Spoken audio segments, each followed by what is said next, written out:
Selamat pagi, selamat datang di Medica Plaza. Saya Jupris Mamora sebagai Recruitment Site dari Departemen HCBS atau Human Capital and Business Support. Sebelum teman-teman bertugas ke site, alangkah baiknya teman-teman kenal lebih dekat Medica Plaza. Pada introduction kali ini, kami berharap teman-teman dapat lebih memahami budaya, nilai, dan proses kerja di Medica Plaza. Sebelum kita mulai, kita mendengarkan Mars Medica Plaza, di mana kami juga yang di head office mendengarkan setiap pagi sebelum mulai bekerja.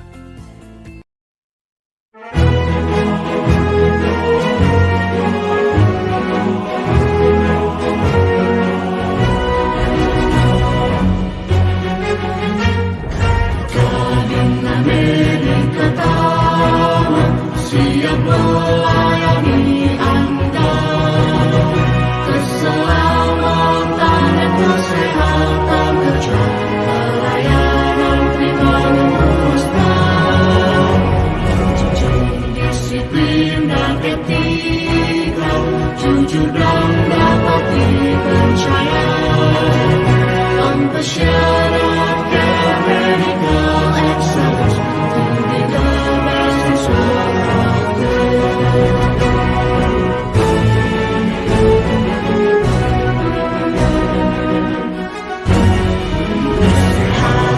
promotif, preventif, deteksi penyakit, kesehatan angka kepuasan kami, kerja produktif dan berprestasi, kesetiaan kebanggaan, antusias dan ingin maju, inisiatif kreatif semangat, berani bertanggung jawab. Bersama Medica Plaza Indonesia, bangun Indonesia sehat. Salam sehat Medica Plaza, mari maju bersama. Medica Plaza Jaya.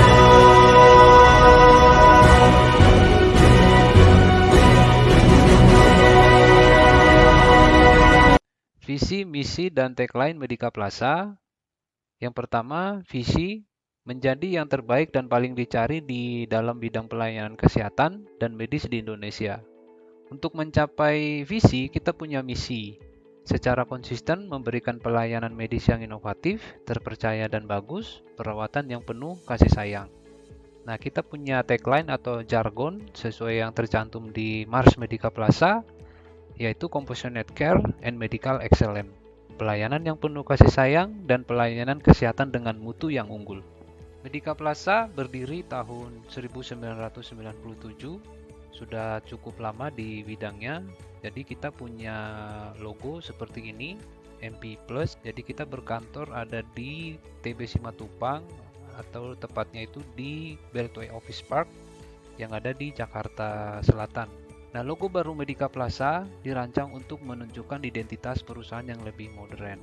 Tipografi berbentuk pita melambangkan komitmen Medica Plaza yang tiada henti dalam memberikan layanan kesehatan dan medis untuk klien kita. Tanda plus berupa dua anak panah yang saling menyatu, itu melambangkan komunikasi dan pengertian antara Medica Plaza dan klien. Jadi saling menguntungkan antara klien dan Medica Plaza atau simbiosis mutualisme. Logo baru ini juga bertujuan untuk menunjukkan kekuatan praktik budaya dan wawasan leluhur Indonesia dalam memberikan layanan kita sebagai komitmen untuk menjadi yang terbaik dan paling dicari dalam layanan medis dan kesehatan di Indonesia. Berikut video rangkaian perjalanan Medica Plaza sejak awal berdiri hingga sampai saat ini.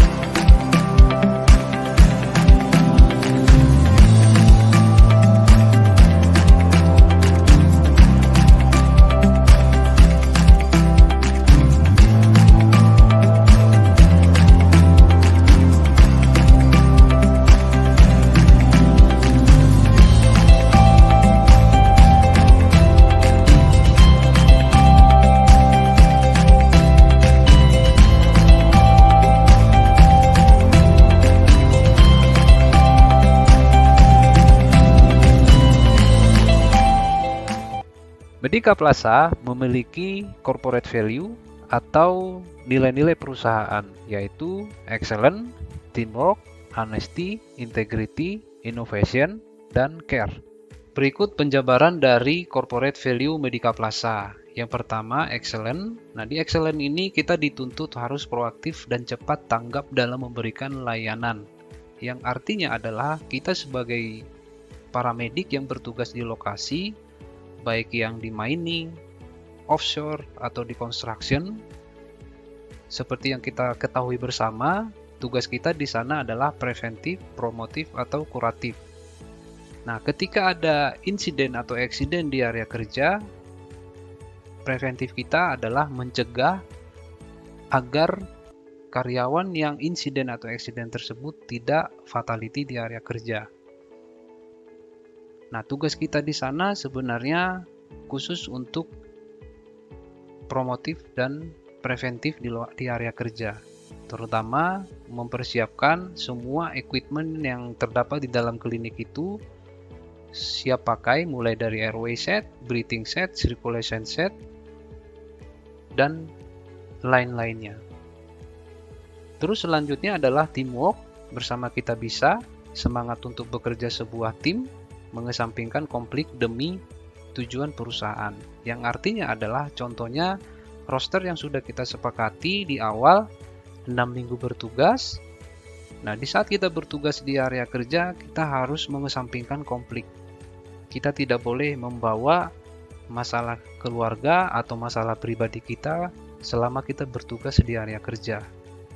Nah, di lokasi itu banyak dokter atau paramedik atau lab analis. Itu semua teamwork demi menjalankan program kita yang kita bawa ke lokasi, mulai dari occupational health sampai ke on-site clinic management. Yang selanjutnya adalah honesty, bertindak jujur, tulus, dan transparan. Satukan hati pikiran, perkataan, dan perbuatan. Selanjutnya integrity, disiplin dan konsisten memahami dan melaksanakan ketentuan yang berlaku. Contohnya di lokasi tidak boleh mengendarai unit tanpa memiliki simper. Itu akan dikenakan SP atau tindakan selanjutnya dari klien. Nah, selanjutnya adalah jam kerja di area kerja kita. Contohnya change shift itu mulai dari jam 8 pagi atau sampai jam 6 sore. Nah, kita harus mematuhi jadwal yang sudah berjalan di area kerja. Atau ada juga golden rules yang sudah tercantum di tiap-tiap project. Contohnya di project oil and gas tidak boleh bawa korek, tidak boleh mengendarai unit, dan sebagainya. Selanjutnya innovation, kreatif, inovatif untuk memberikan solusi yang terbaik, melakukan perbaikan berkelanjutan. Nah, kita bekerja di area klinik itu adalah tempat kita untuk bekerja. Kita akan setting area klinik itu senyaman mungkin. Contohnya, bed emergency tidak jauh dari box anaphylactic shock. Atau algoritma cardiac arrest tidak jauh dari bed emergency. Selanjutnya adalah care, memberikan pelayanan yang penuh kasih sayang dan kelembutan, peduli dengan sesama. Nah, ini wajah kita sebagai medis. Kita harus peduli dengan pasien kita, harus memberikan pelayanan yang penuh kasih sayang dan kelembutan. Di sini hanya mengingatkan saja, di pelayanan pasien 7S tentunya kita sebagai tenaga medis, baik itu dokter, perawat, lab analis, dan lain sebagainya. Nah, ini ada 7S ya, senyum, sapa, salam, sopan, santun, semangat, dan sigap. Ya, selanjutnya di etika bekerja. Di etika bekerja ini kita mendengarkan setiap pembicaraan dengan seksama, melaporkan setiap pekerjaan yang dikerjakan sesuai dengan target waktu yang diberikan. Contohnya mengirimkan monthly report, mengirimkan timesheet sesuai tanggal yang sudah kita tentukan. Menggunakan kalimat positif dengan bahasa yang efektif saat kita berinteraksi, baik itu dengan sesama kita atau saat kita dengan menganamnesa pasien. Terus tampilkan raut wajah dan bahasa tubuh yang positif. Di saat kita lagi berdiskusi, jangan kita menggurui. Contohnya nih, pengalaman saya lebih banyak dibanding pengalaman kamu. Itu sangat sering terjadi di area kerja, terutama kita sebagai paramedik ini.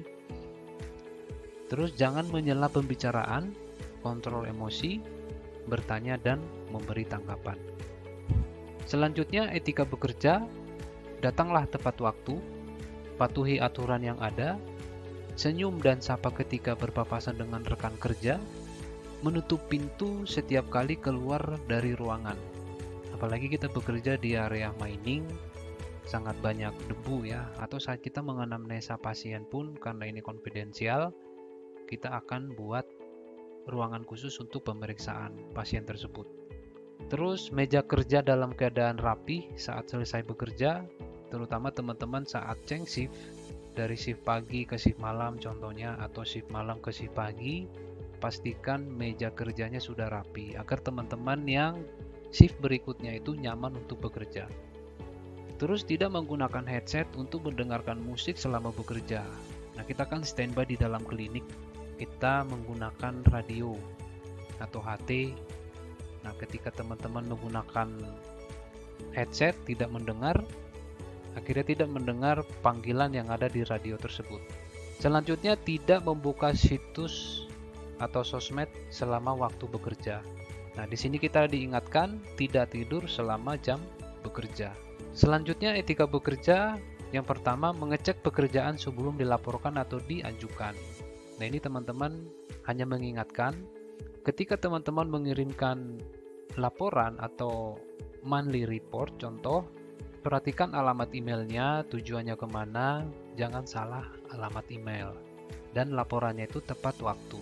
Selesaikan pekerjaan dengan tepat waktu, fokus dan teliti dalam mengerjakan pekerjaan, kembangkan ide-ide untuk kemajuan perusahaan, berkoordinasi dengan rekan kerja untuk hasil yang maksimal, manfaatkan waktu bekerja untuk bekerja dengan baik, tidak tidur selama jam kerja. Selanjutnya, etika sebelum saat rapat. Datang tepat waktu, berpartisipasi aktif, tidak menerima telepon dengan suara yang keras, tidak meninggalkan ruangan rapat sebelum rapat selesai kecuali jika ada kebutuhan yang mendadak. Nah, bayangkan kalau ketika supervisornya atau atasannya mengundang teman-teman ada rapat, nah teman-teman tidak datang tepat waktu, nah itu tidak menghargai atasannya. Selanjutnya, etika setelah rapat. Pastikan tidak ada barang-barang yang tertinggal di ruang rapat, matikan listrik dan proyektor ketika rapat selesai, rapikan kembali kursi-kursi sesuai letaknya, tutup kembali layar setelah dipergunakan. Etika berkomunikasi dengan rekan kerja. Yang pertama, sampaikan permintaan tolong Anda dengan sopan tanpa terkesan memerintah. Dengarkan pendapatnya dan kontrol emosi pada saat berbicara. Berbesar hatilah untuk mengakui kesalahan yang Anda buat. Beri pujian pada rekan kerja atas apa yang telah mereka lakukan. Nah, ini biasanya buat teman-teman sebagai dokter ya. Ketika teman-teman satu timnya itu berhasil, contohnya pasang infus atau pasang NJT gitu ya. Nah, itu sangat berharga apresiasi dari teman-teman atasannya. Selanjutnya, akui peradaan dan hargai kerja kerasnya. Yang selanjutnya, bersikaplah fleksibel, cobalah berempati dengan perasaan dan keadaan rekan kerja. Nah, contohnya teman-teman di lokasi itu ada bahasanya mungkin yang tidak cocok di area tersebut, akhirnya dicandain atau bahkan diketawain yang sehingga orang tersebut timbul rasa sakit hati. Mungkin dibawa gaya berbicara dari Sumatera, gaya berbicara dari Jawa, dari Kalimantan, dari Papua, contohnya seperti itu. Nah, kita harus menerima kondisi bahkan keberagaman tiap daerah yang datang berkumpul di proyek kita. Selanjutnya, sampaikan kritik Anda dengan baik.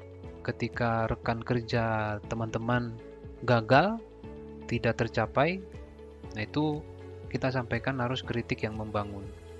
Banyak terjadi di area-area proyek yang saat ini berjalan, seperti di pojokan, tidak ditemani, sehingga karyawan tersebut atau yang bersangkutan tidak nyaman bekerja di area proyek tersebut. Nah, yang paling saya fokuskan adalah nomor 6 ini, gunakan kata-kata yang positif dan intonasi yang tepat dan sopan. Ketika teman-teman sudah berada di Pulau Kalimantan, contohnya ya kita harus menghargai orang-orang yang ada di daerah tersebut, di mana bumi dipijak, disitulah langit dijunjung, seperti itu. Jadi kita nggak boleh bawa-bawa atau pengalaman kita yang dari offshore kita bawa ke mining. Nah itu nggak bakalan tidak nyambung. Atau kita bawa pengalaman yang di mining kita bawa ke offshore. Nah jadi kita harus cepat beradaptasi. Contohnya seperti itu. Medica Plaza memiliki sosial media seperti Instagram yang ada di slide ini.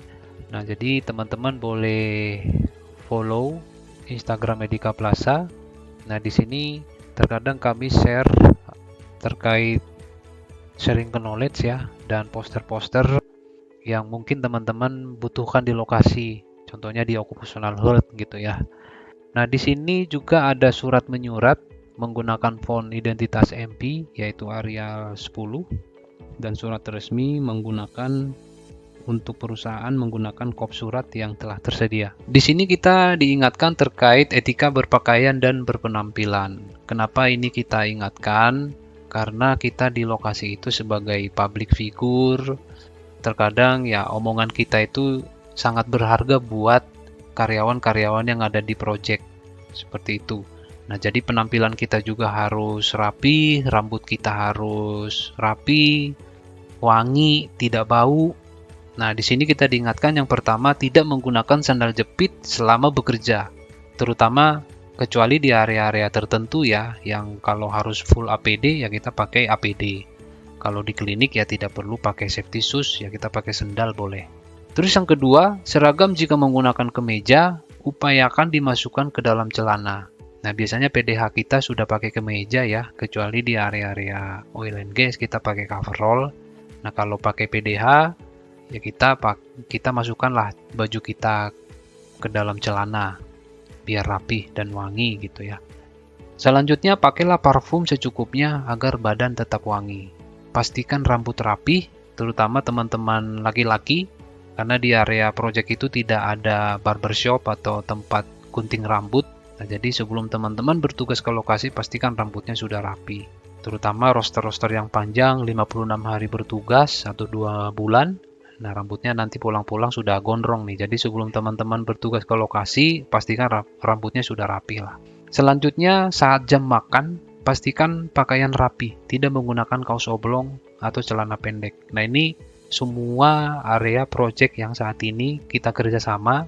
Biasanya medis itu, tim klinik itu sejajar dengan staff.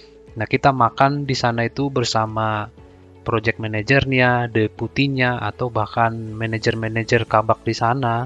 Nah, kalau teman-teman makan bareng dengan beliau-beliau itu, ya pastikan pakaian kita rapi lah, jangan pakai celana pendek atau kaos oblong gitu. Protokol kesehatan, meskipun pandemi sudah mereda, COVID sudah jadi endemi ya. Nah, di sini teman-teman perlu juga kita ingatkan terkait ingat selalu protokol ketika teman-teman sedang tidak kondisi sehat, tidak fit, lagi batuk atau pilek, pakai masker lah. Dan tetap juga jaga kesehatan, hygiene, kebersihan, tetap cuci tangan. Berikut larangan-larangan yang tidak boleh teman-teman lakukan saat ikut kontrak dengan Medica Plaza. Baik teman-teman bertugas di lokasi, klien juga, klien pun tidak menginginkan hal ini. Yang pertama, pekerjaan sampingan yang sama atau sejenis dengan kegiatan operasional perusahaan. Contohnya nih, teman-teman bertugas, rosternya itu 4 minggu bertugas dan 4 minggu off. 1:1. Di saat teman-teman off duty, karena off duty-nya adalah panjang, teman-teman ngojek di tempat lain atau bertugas di tempat lain. Ketika teman-teman tiba waktunya crew change di tempat lain itu tidak bisa. Akhirnya roster yang sudah kita sepakati yang berjalan tidak sesuai dengan roster yang kita inginkan. Nah, itu tidak boleh. Selanjutnya, dilarang menyiarkan atau membuka rahasia perusahaan atau jabatan. Contohnya, isi PKWT kita itu sangat konfidensial. Nah, itu tidak boleh kita sebar ke semua, bahkan ke teman-teman dekat kita yang ada di lokasi. Selanjutnya, karyawan dilarang menerima, memberikan, atau menyetujui pemberian uang komisi untuk kepentingan pribadi. Dilarang memberikan sesuatu kepada pihak lain untuk mendapatkan atau memenangkan melancarkan suatu urusan. Nah, ini salah satu kayak sogokan ya. Contohnya nih, kalau di area project, mining, salah satu HD atau ekskavatornya rebah, biasanya kalau prosedur di area tambang itu akan diinvestigasi. Salah satunya drivernya atau operatornya akan kita bawa ke klinik. Nah, di klinik itu kita akan periksa, contohnya urine drug testnya, alkohol breath testnya. Nah, salah satu yang kita cek itu, anggap aja alkohol breath testnya itu positif. Nah, biasanya kalau di project seperti ini akan kena PHK dari golden rules-nya. Nah, karena yang bersangkutan ini takut kehilangan pekerjaan, akhirnya tim medis atau orang yang tim investigasi disogok oleh si pelaku atau si korban. Nah, selanjutnya karyawan dilarang ikut dalam kegiatan judi. Nah, ini tidak boleh dilakukan karena sesuai undang-undang pun ketahuan main judi sudah menjadi pidana. Nah, kasus-kasus ini sangat sering terjadi di Medika Plaza juga. Salah seorang tim yang ada di lokasi meminjam uang karena kebutuhan main judinya. Nah, selanjutnya karyawan dilarang memberikan atau masalah upah kepada sesama karyawan. Nah, ini sangat sering terjadi di lokasi ketika juniornya datang atau newcomer ketemu dengan seniornya di lokasi, membuka rahasia isi kontrak, memberikan angka yang sudah kita sepakati. Akhirnya terjadi kerebutan di lokasi karena seniornya beranggapan tidak sesuai dengan atau tidak adil. Larangan-larangan selanjutnya, yang pertama, melakukan perbuatan yang merugikan perusahaan dan nama baik perusahaan. Yang kedua, meninggalkan lokasi kerja atau pekerjaan tanpa izin. Terkadang di area kerja itu, contohnya bosan makan makanan yang ada di lokasi. Rasanya itu saja. Nah, yang bersangkutan ini pengen makan di luar gitu ya. Teman-teman boleh izin ke supervisornya atau ke atasannya untuk makan di luar area.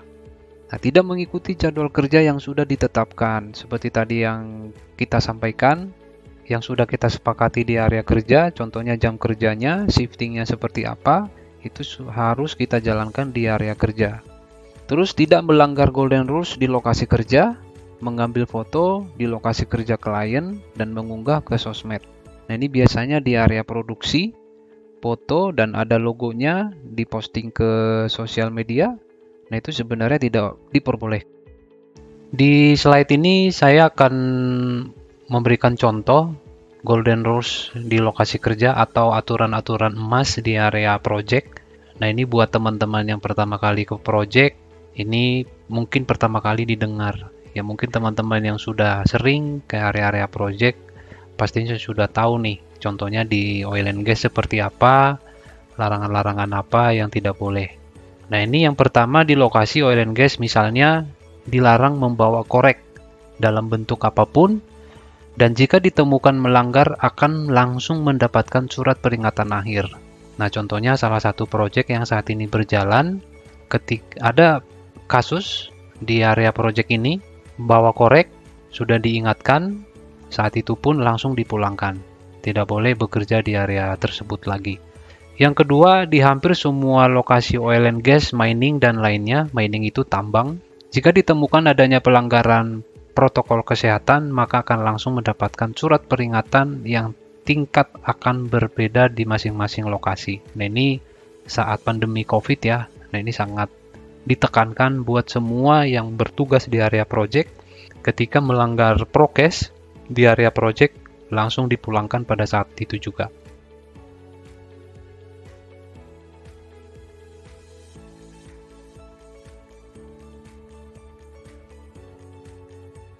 Yang ketiga, di hampir semua lokasi oil and gas mining lainnya, jika kedapatan mengemudi melebihi batas kecepatan, maka akan diberikan sanksi mulai dari sanksi berupa materi atau membayar sejumlah uang ataupun surat peringatan.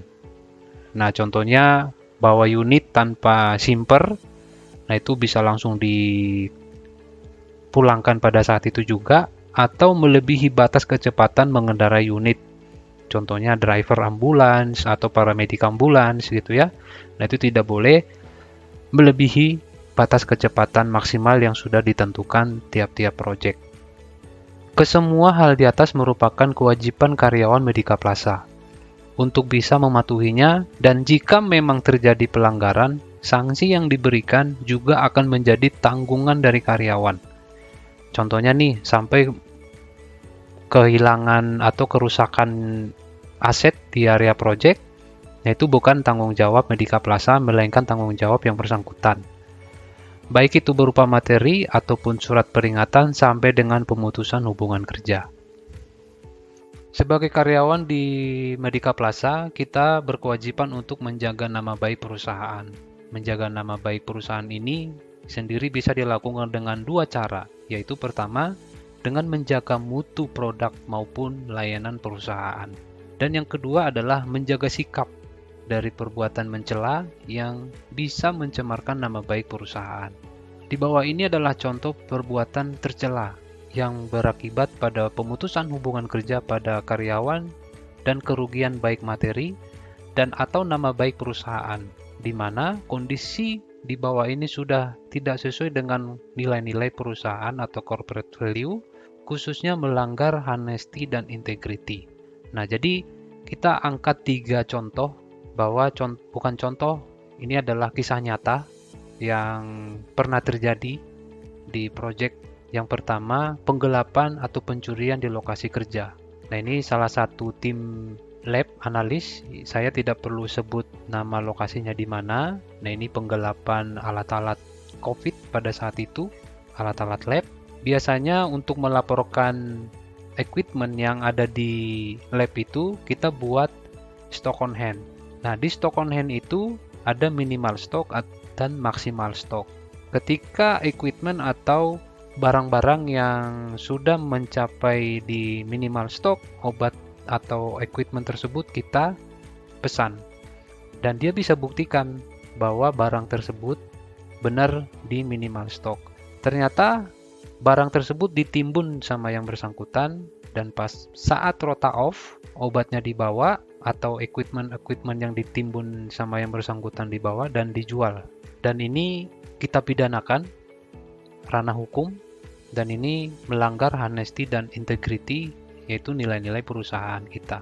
Nah, ini sangat sering terjadi juga di lokasi saat rota off, obat dibawa. Teman-teman bisa nggak bawa obat saat rota off? Bisa, asalkan boleh izin ke PIC atau yang bertanggung jawab di proyek tersebut. Nah, yang kedua, manipulasi data atau hasil pemeriksaan klinik. Yang ketiga, manipulasi pemeriksaan di klinik. Nah, ini seorang dokter, dia mengeluarkan surat sakit padahal pasiennya tidak sakit. Nah, kebetulan SHE, karena kita kan satu departemen dengan SHE ya. Nah, kebetulan SHE-nya dengar juga. Akhirnya dokter yang mengeluarkan surat sakit itu langsung dipulangkan pada saat itu juga. Nah, itu melanggar honesty dan integrity, yaitu nilai-nilai perusahaan. Perusahaan tidak akan memberikan toleransi terhadap hal-hal yang tidak sesuai dengan nilai-nilai yang ada. Jajaran direksi, Bapak Insinyur Johandi Komaheri, beliau sebagai Presiden Direktur kita, membawahi Ibu Adisti Nurindasari sebagai Sales Director, selanjutnya Dr. B. Harsono Sigalingging sebagai Operational Director, dan selanjutnya Insinyur Johandi Komaheri untuk Supporting Director. Jadi beliau ini menduduki dua posisi, Presiden Director dan Supporting Director. Sales and Business Development Divisi dipimpin oleh Ibu Adisti Nurindasari, membawahi Key Account Manager, membawahi Business Development, selanjutnya Marketing Manager, membawahi Marketing Communication, Content and Digital Promotion Specialist, Terus ada Digital Business Development Manager, membawahi Digital Product Owner. Terus ada lagi posisi Key Account Manager, membawahi Sales and Account Executive. Terus posisi Sales Manager, membawahi Sales and Account Executive. Terus ada posisi Sales Manager, membawahi Sales and Account Executive. Kita masuk ke Operation Divisi yang dipimpin oleh Dr. B. Harsono, membawahi 3 unit, yaitu pertama Operation and Management Representative yang membawahi 4 departemen, yaitu Medical Administration Service, yang kedua Medical Center, yang ketiga MDC, yang keempat HSE. Yang kedua Medical Services yang membawahi 2 departemen, yaitu Medical Site dan Medical Evacuation. Jadi teman-teman site masuk ke departemen medical site dan akan membantu semua kebutuhan di site. Yang ketiga, Quality and Training membawahi 2 departemen, yaitu Medical Training and Quality, dan yang terakhir ada Information and Communication Technology. Selanjutnya ke divisi Supporting yang dipimpin oleh Bapak Johandi yang membawahi Finance and Accounting, HCBS, dan Procurement. Selanjutnya HCBS atau Human Capital and Business Support, dipimpin oleh Bu Maywati Wiwin selaku Senior Manager HCBS dan Procurement. Bu May membawahi 3 unit secara langsung. Yang pertama General Affair, yang tugas dan tanggung jawabnya tentang perizinan klinik, pembuatan SIP, juga membawahi General Affair Coordinator, resepsionis, cleaning service, messenger, dan driver. Yang kedua Legal, terbagi menjadi 2 bagian, Legal Corporate Secretary dan ER Legal. Tim ER Legal akan menghubungi rekan-rekan 1 bulan sebelum masa kontraknya berakhir. Apakah diperpanjang atau tidak sesuai dengan evaluasi kinerja dari atasan. Bu Maywati juga membawahi 1 manajer HCBS yang bertanggung jawab atas 2 unit. Pertama, Compensation and Benefit, dan yang kedua, Recruitment. Compensation and Benefit terdiri dari HR Payroll Assistant, Areas Compliance, and Employee Relation. Recruitment terdiri dari Recruitment Site dan Recruitment Head Office dan Klinik. Human Capital and Business Support atau HCBS, visi dan misi, harapan dan keinginan yang diyakini oleh perusahaan untuk terus maju. Nilai perusahaan, nilai-nilai yang kami meyakini dalam pekerjaan sehari-hari kami di perusahaan. Organisasi Medica Plaza, pengaturan dan hubungan antara setiap bagian dan posisi yang ada di dalam satu organisasi. Peraturan perusahaan, regulasi yang terdiri dari 55 pasal untuk ditaati oleh karyawan. Rekrutmen, pencarian dan seleksi karyawan. Uraian tugas harus dilakukan sesuai dengan posisinya. Rencana kerja dan penilaian kinerja target pekerjaan yang harus dibuat dan dicapai. Kompensasi and benefit yang akan didapatkan karyawan di perusahaan.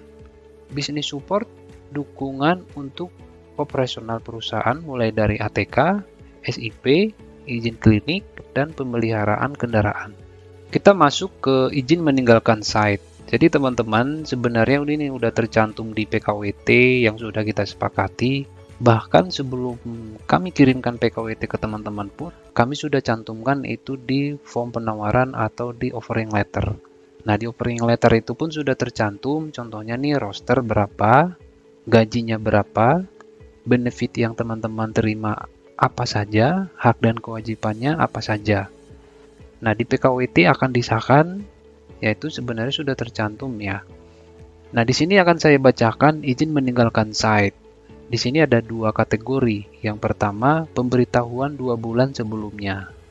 Nah, di sini akan saya jabarkan izin meninggalkan site secara jika ada teman-teman punya rencana, planning, contohnya seperti menikah, istri melahirkan, keluarga menikah, itu sebenarnya sudah terencana.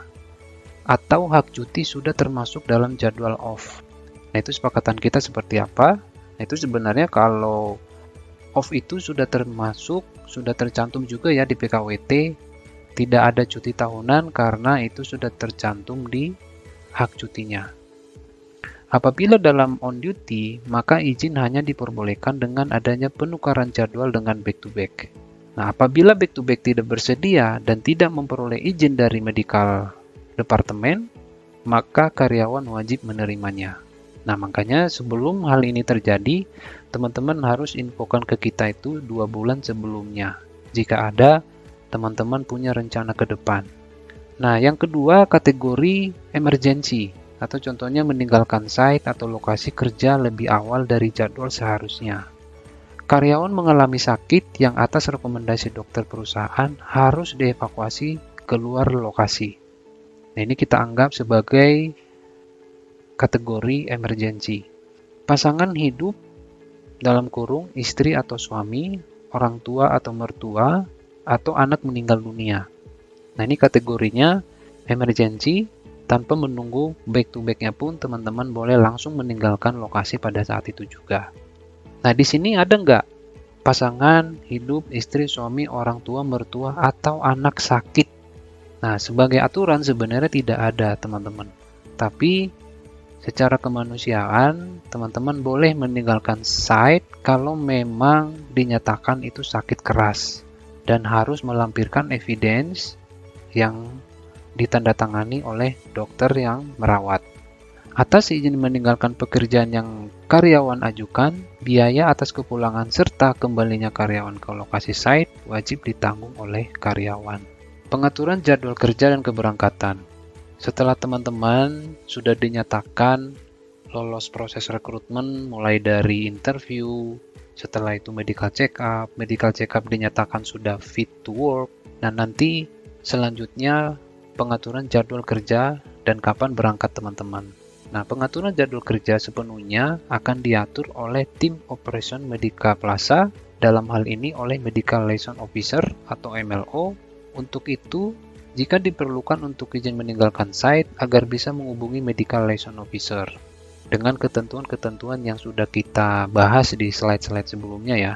Jadi nanti ada kategori emergency, ada kategori bukan emergency. Nah, itu nanti akan diatur jadwalnya oleh Medical Liaison Officer. Nah, selanjutnya, jika terjadi perubahan atau di satu waktu karyawan berhalangan tidak bisa on duty atau naik ke site, itu diwajibkan untuk bisa menghubungi Medical Liaison Officer. Nah, nanti teman-teman alasannya apa dan melampirkan semua evidence. Nah, nanti akan kita pilih apakah ini kategori emergency atau bukan emergency. Nah, masing-masing agar pengaturan operasional tetap berjalan dengan lancar. Nah, ini sebenarnya bukan untuk mempersulit. Nah, ini sebenarnya agar jadwal di lokasi itu, baik itu roster atau crew change teman-teman di lokasi itu berjalan dengan lancar. Nah, selanjutnya Medical Liaison Officer atau MLO juga memiliki wewenang untuk mengatur keberangkatan sampai dengan penerbitan tiket sesuai kesepakatan kita di awal atau sesuai kesepakatan di offering yang sudah kita tercantum. Contohnya point of hire-nya di mana, apakah nasional atau lokal. Nah, nanti kita akan sediakan pesawat, kereta, bis, dan lain-lain untuk perjalanan ke lokasi dan juga kepulangan dari lokasi ketika on duty atau saat crew change pun itu nanti semua akan dihandle oleh MLO atau Medical Liaison Officer. Selanjutnya perpanjangan jadwal kerja. Jadi teman-teman mau diperhatikan terkait pembayaran extend teman-teman di lokasi. Sesuai dengan perjanjian kerja, extend fee diberikan jika karyawan melakukan extend atas perintah dari operasional bukan inisiatif pribadi dan mengakibatkan berkurangnya jumlah off karyawan tanpa penggantian. Karyawan wajib bersedia extend jika back-to-back karyawan mengalami kondisi darurat yang mengakibatkan back-to-back tidak bisa ke lokasi sesuai jadwal, sehingga karyawan harus tetap berada di site. Ketika karyawan extend, ada 2 perlakuan. Yang pertama, berhak atas extend fee dan tidak berlaku upah off. Yang kedua, jadwal off akan diberikan sesuai jumlah off yang dihitung di dalam perjanjian kerja. Pembayaran extend dibayar sejumlah hari hak off dari karyawan sesuai dengan jadwal masing-masing. Contoh yang pertama, ketika teman-teman sudah sepakat dengan jadwal yang kita tawarkan, contohnya jadwalnya adalah 42 hari on duty dan 14 hari off, maka di hari ke-43 sampai ke-56 akan dibayarkan hak extend. Namun di hari ke-57 sudah kembali ke rate normal. Nah, contoh yang kedua, jadwal 50 hari on duty dan 7 hari off. Nah, untuk pembayaran extendnya itu di hari ke-57 sampai di hari ke-63. Nah, itu akan dibayarkan upah extend 25%. Namun di hari ke-64 sudah kembali ke rate normal. Nah, contoh kategori yang ketiga nih. Jadwal 84 hari on duty dan 21 hari off duty, maka diberikan upah extend 25% itu di hari ke-85 sampai ke 105. Itu akan diberikan extend. Namun di hari ke-106 sudah kembali ke rate normal. Selanjutnya proses pembayaran gaji. Nah, jadi biasanya untuk payroll kita akan meminta timesheet dari MLO, dari tim Matsite. Nah, biasanya Matsite akan minta timesheet itu ke teman-teman yang ada di site.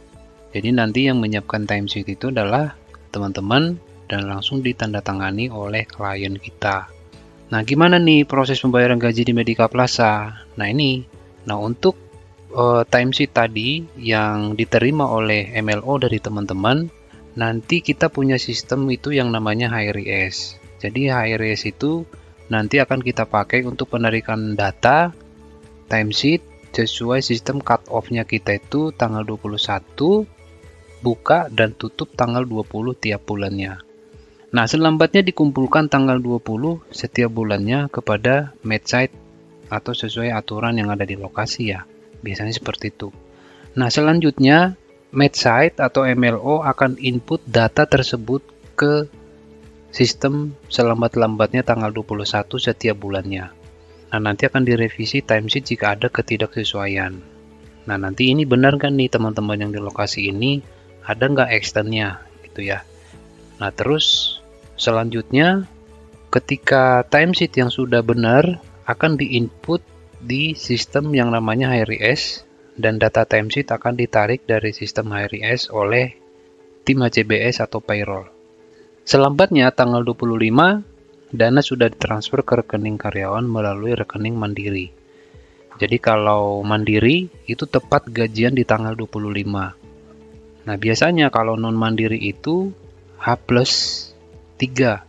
Nah, kalau mandiri ini biasanya kalau tanggal 25 itu di tanggal merah atau hari nasional atau hari libur, biasanya gajiannya dimajukan. Nah, slip gaji akan dikirimkan secara otomatis pada saat itu juga. Selanjutnya, di sini ada data dan dokumen pribadi yang wajib diserahkan.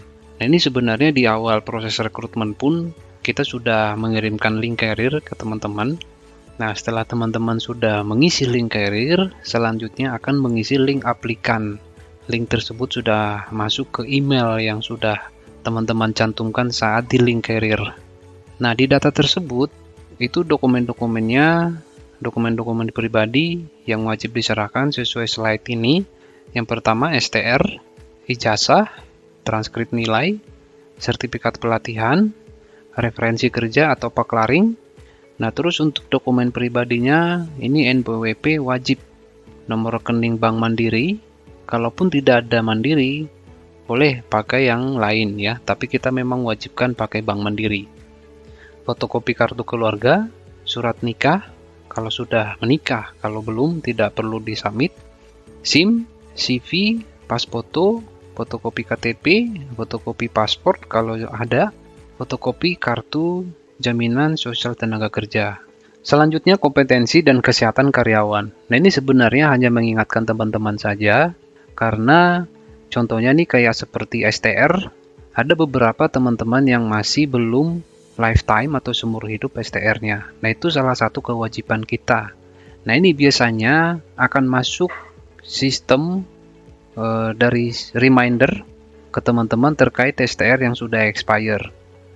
Nah, ini masih berlaku dan akan mempengaruhi pada evaluasi kinerja teman-teman di lokasi. Nah, selanjutnya sertifikat pelatihan, kecuali Hypercus ya. Hypercus itu sudah lifetime. Nah, untuk sertifikat-sertifikat emergency, biasanya untuk perawat, cukup untuk BTCLS, atau sesuai kebutuhan kita atau requirement ya, itu masa validnya juga ada. Nah, untuk dokter, wajib memiliki sertifikat ATLS, trauma, dan kardiak. Nah, sertifikasi ini akan berbeda-beda tergantung kepada masing-masing posisi. Nah, selanjutnya kesehatan karyawan. Nah, seperti tadi yang kita bahas di slide-slide yang sebelumnya, ketika teman-teman sudah dinyatakan fit to work di saat proses rekrutmen atau hiring, nah teman-teman boleh bekerja ke lokasi yang sudah kita tentukan. Nah, sementara MCU itu validnya selama 1 tahun. Nah, nanti akan ada juga sistem reminder ke email teman-teman masing-masing dan harus dipastikan masih berlaku untuk memastikan karyawan yang akan masuk ke lokasi dalam keadaan fit to work.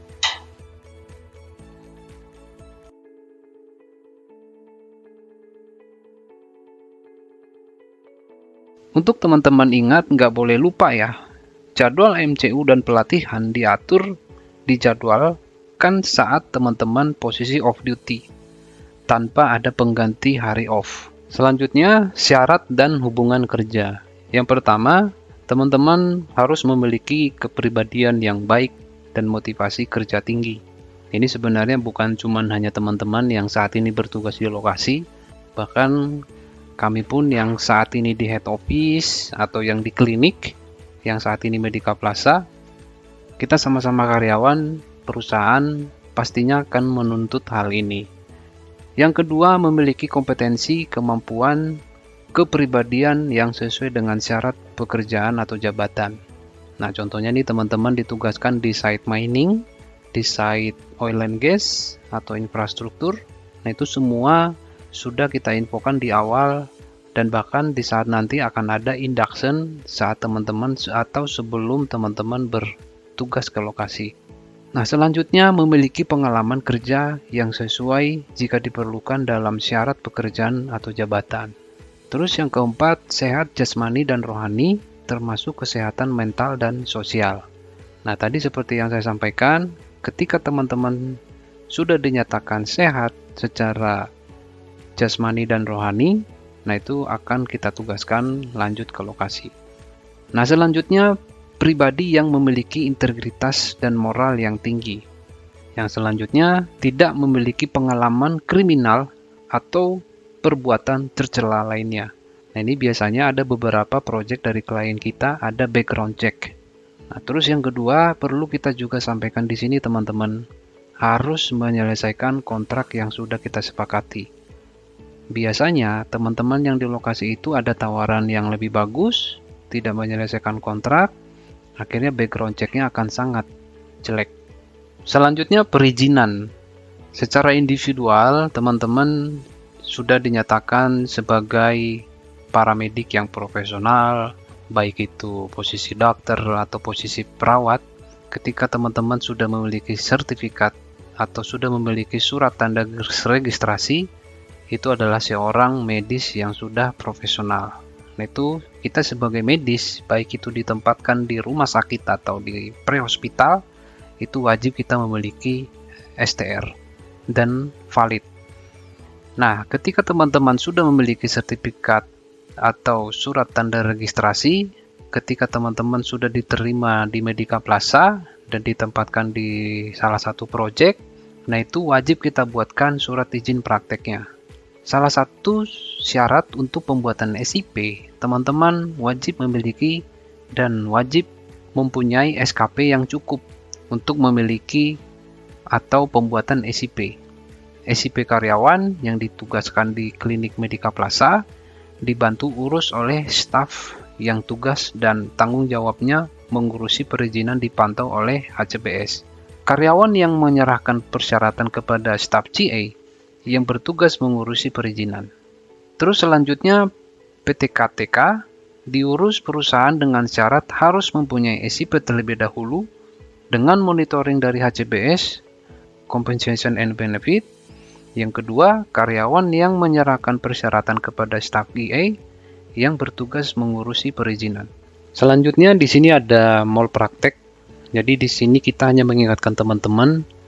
Yang pertama, dengan sengaja yang dilarang oleh peraturan perundang-undangan. Dengan kata lain, malpraktek dalam arti sempit, misalnya dengan sengaja melakukan abortus tanpa indikasi medis, melakukan eutanasia, memberi surat keterangan medis yang isinya tidak benar, dan sebagainya. B. Tidak dengan sengaja atau karena kelalaian, misalnya menelantarkan pengobatan pasien karena lupa atau sembarangan sehingga penyakit pasien bertambah berat dan kemudian meninggal, atau abandonment. Nah, itu yang dinyatakan malpraktik. Perbedaan yang lebih jelas tampak atau kita melihat pada motif yang dilakukan, misalnya yang pertama, pada malpraktek dalam arti sempit, tindakannya dilakukan secara sadar dan tujuan dari tindakannya memang sudah terarah kepada pihak yang hendak ditimbulkan atau tak peduli terhadap akibatnya. Walaupun ia mengetahui bahwa tindakannya itu adalah bertentangan dengan hukum yang berlaku, sedangkan pada kelalaian tidak ada motif ataupun tujuan untuk menimbulkan akibat yang terjadi. Akibat yang timbul disebabkan karena adanya kelalaian yang sebenarnya terjadi di luar kehendak. Selanjutnya kita ke fasilitas kesehatan. Kita masih pakai BPJS Kesehatan. Sama, kami yang di head office, yang di klinik, tidak ada perbedaan terkait fasilitas kesehatan saat ini kita pakai BPJS. Nah, cuman di sini kami hanya mengingatkan teman-teman, bahkan ini juga sudah tercantum di PKWT yang sudah kita sepakati, kita ikuti aturan pemerintah saja.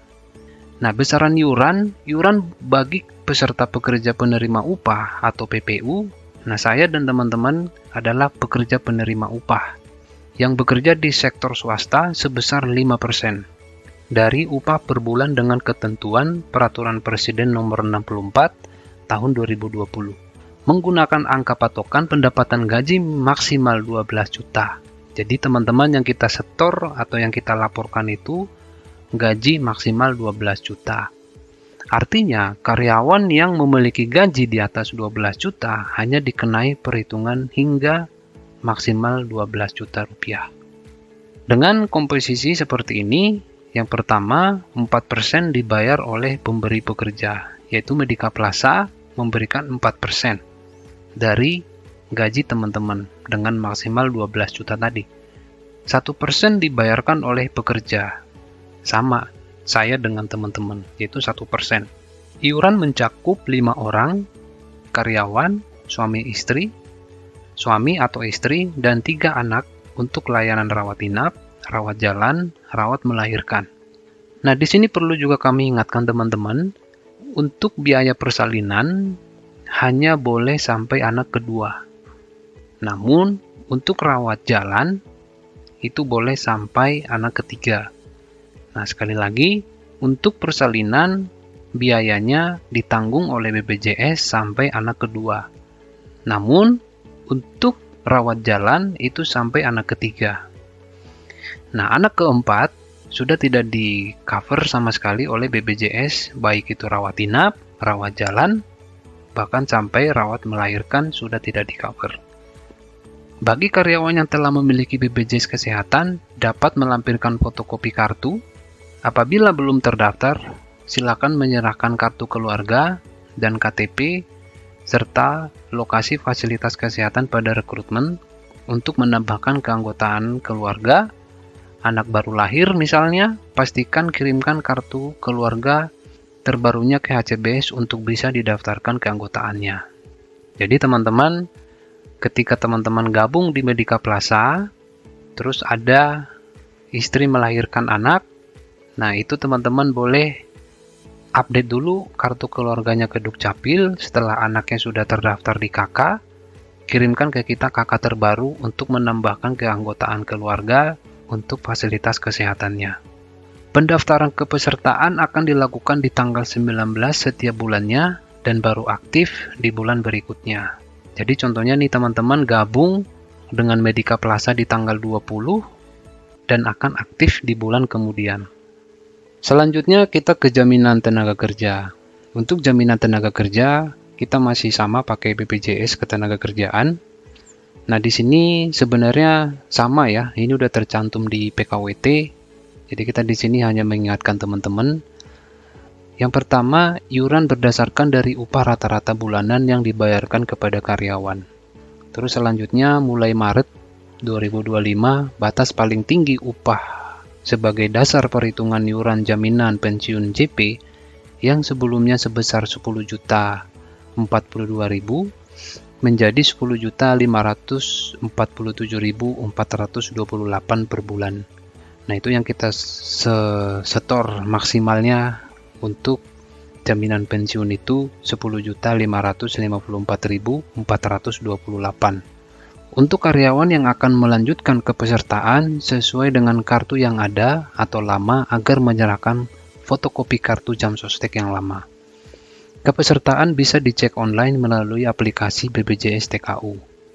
Nah, di sini saya mau sampaikan atau mau jelaskan kembali ya. Nah, ini sebenarnya teman-teman boleh cek di aplikasi BPJS TKU.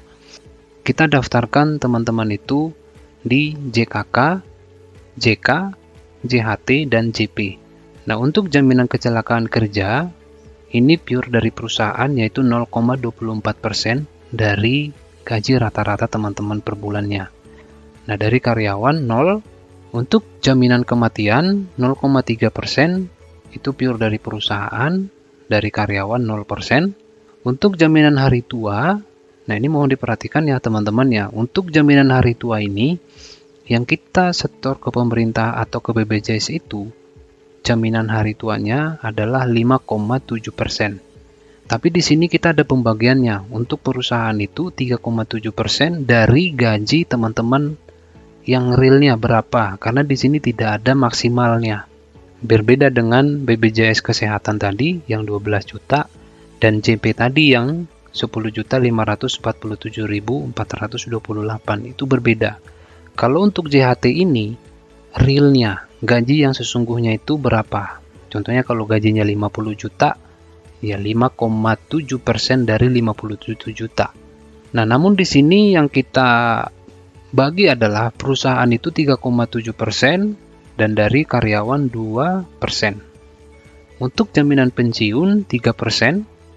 Namun di sini ada pembagiannya, perusahaan 2%, 1% dari 10.547.428. Nah, selanjutnya saya mau ingin tambahkan teman-teman, untuk BPJS Ketenagakerjaan ini, ketika teman-teman nanti sudah tidak bergabung lagi di Medika Plasa, atau tidak lanjut kontrak, atau end project, teman-teman boleh melanjutkan nomor yang sama ke perusahaan selanjutnya nanti.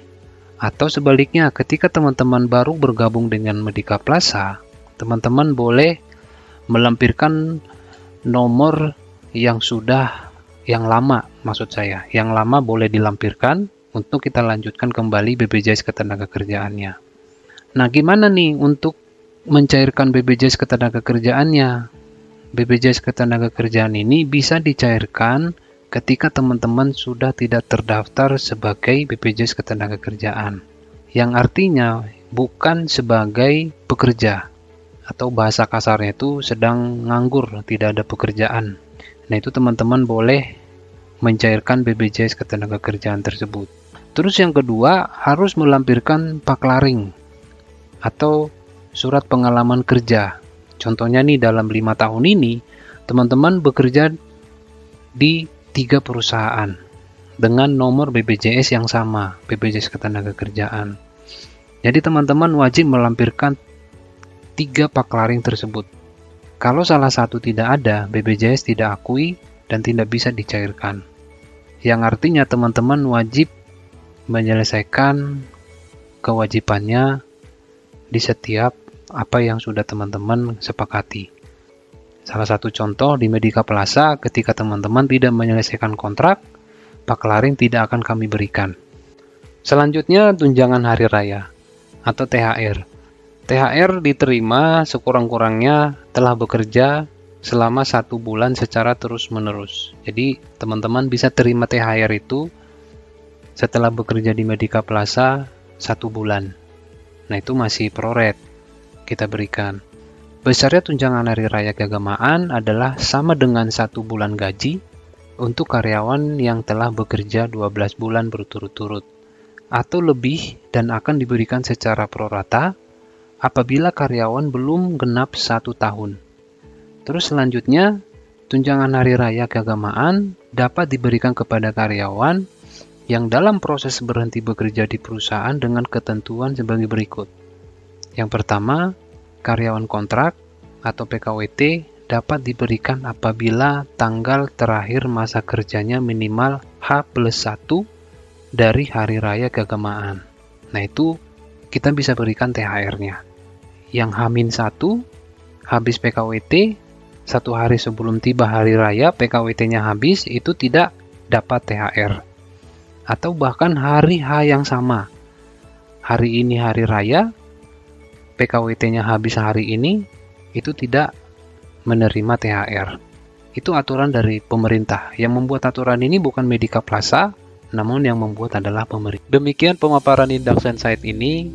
Kami harap informasi yang disampaikan dapat membantu rekan-rekan dalam menjalankan aktivitas kerja dengan aman, efisien, dan sesuai prosedur. Terima kasih atas perhatiannya, dan mari kita semua berkomitmen untuk menjaga keselamatan dan integritas di lokasi kerja. Saya Jupri Simamora, saya pamit undur diri. Terima kasih.